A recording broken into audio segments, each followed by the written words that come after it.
दोस्तों, आज हम ऑटिज्म स्पेक्ट्रम डिसऑर्डर के बारे में न्यू सीरीज स्टार्ट करने जा रहे हैं। उसका फर्स्ट पार्ट है कि वो साइंस एंड सिम्टम्स क्या होते हैं जिससे हम पता लगा सकते हैं कि बच्चा एक ऑटिज्म स्पेक्ट्रम डिसऑर्डर में फॉल कर रहा है। हेलो फ्रेंड्स, मैं Tanvi, speech language pathologist. Welcome to our channel the speech world. Autism spectrum disorder एक लैंग्वेज डेवलपमेंटल डिसऑर्डर है और ये मोस्ट कॉमन रिसर्च टॉपिक बन चुका है आजकल। रीज़न भी कि इसकी प्रेवलेंस बहुत बढ़ चुकी है।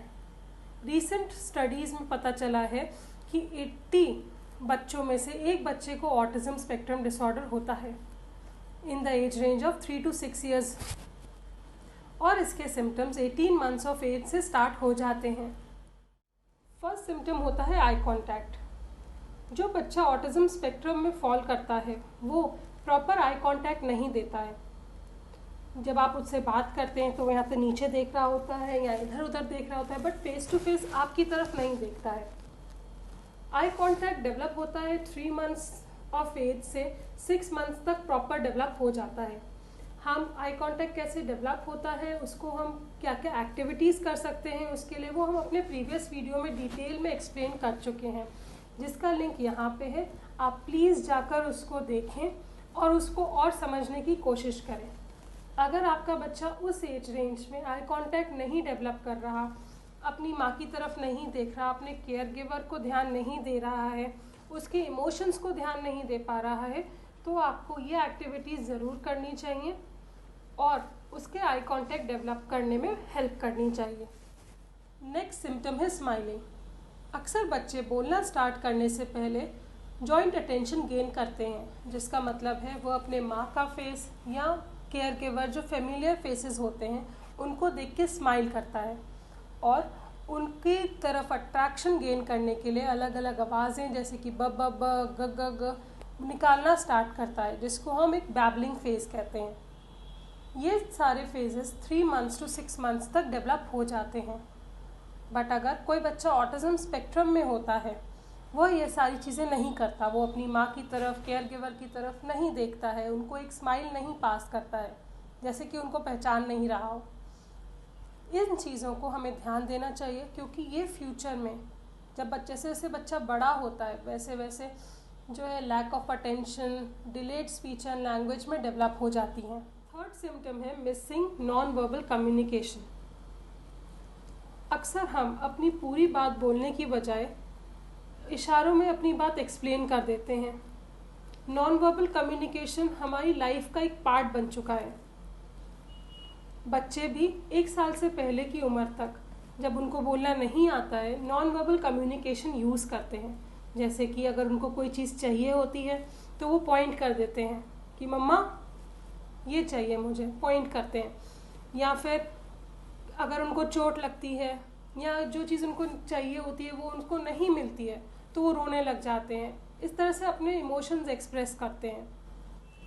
इन सब से पता चलता है कि बच्चा अपने सराउंडिंग में इंटरेस्टेड है और उसको पता है कि उसके अगल बगल क्या हो रहा है। बट जो बच्चा ऑटिज्म स्पेक्ट्रम में होता है वो ये सारी चीज़ें नहीं करता है, वो पॉइंट नहीं करता उसको क्या चाहिए, वो अगल बगल की चीज़ों से ना खुश होता है ना दुखी होता है। उसको अगर चोट लगती है तो वो रोता भी नहीं है। ये सब चीज़ें अगर 1 साल तक वो बोलना नहीं स्टार्ट करता है तो ये एक ध्यान देने वाली बात है। नेक्स्ट सिम्टम होता है रेपिटेटिव बिहेवियर का, जो ऑटिज्म स्पेक्ट्रम डिसऑर्डर का मेन या की फीचर भी कहा जाता है। यूजुअली क्या होता है कि बच्चे जो है किसी एक बिहेवियर को, जैसे कि हैंड फ्लैपिंग है, अपने जगह पे गोल गोल गोल गोल घूमते रहना है, या हेड बैंगिंग है, इसको बार बार करते चले जाते हैं।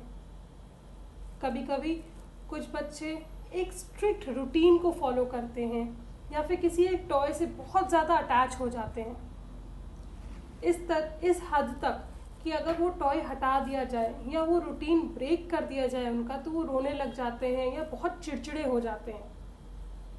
ये सारी चीज़ें सेंसरी प्रॉब्लम्स की वजह से होती हैं और ये सिम्टम्स, ये जो बिहेवियर्स हैं, ये हमें बताते हैं या ये हमें डायरेक्ट करते हैं कि और बच्चे को ऑटिज्म स्पेक्ट्रम हो सकता है। नेक्स्ट सिम्टम है बीइंग अलूफ। यूजुअली बच्चों को क्या होता है कि दूसरे बच्चों के साथ खेलना बहुत पसंद आता है।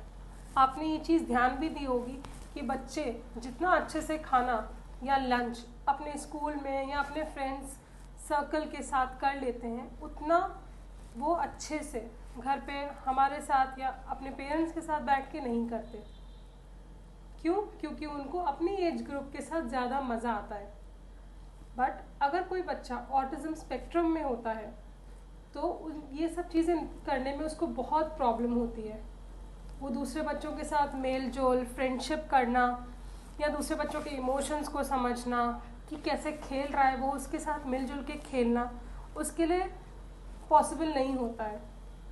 तो अगर किसी बच्चे को आप देखते हैं कि उसको अकेला रहना ज़्यादा पसंद है, वो अकेले ही खेलता रहता है, अलग कमरे में अकेले बिठा दो वो खुश रहता है, तो ये प्रॉब्लम वाला बिहेवियर होता है और इसके लिए हमें कंसल्ट करना ज़रूरी है।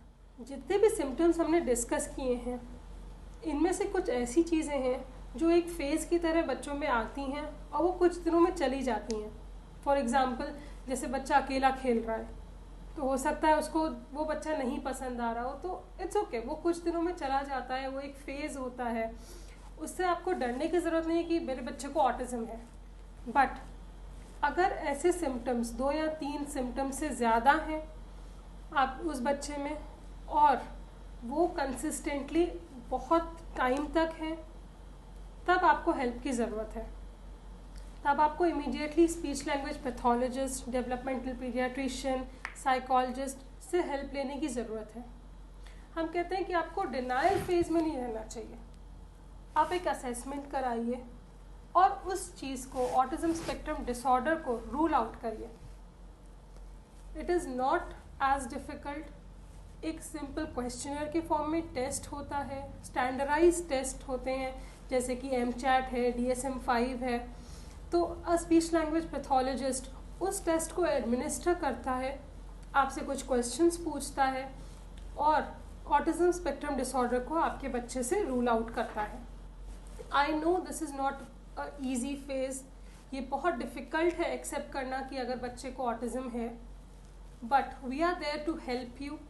आप जितना जल्दी अपने बच्चे के लिए हेल्प सीख करते हो उतना जल्दी आप उसको इन बिहेवियर्स से, इस प्रॉब्लम से निकाल पाते हो।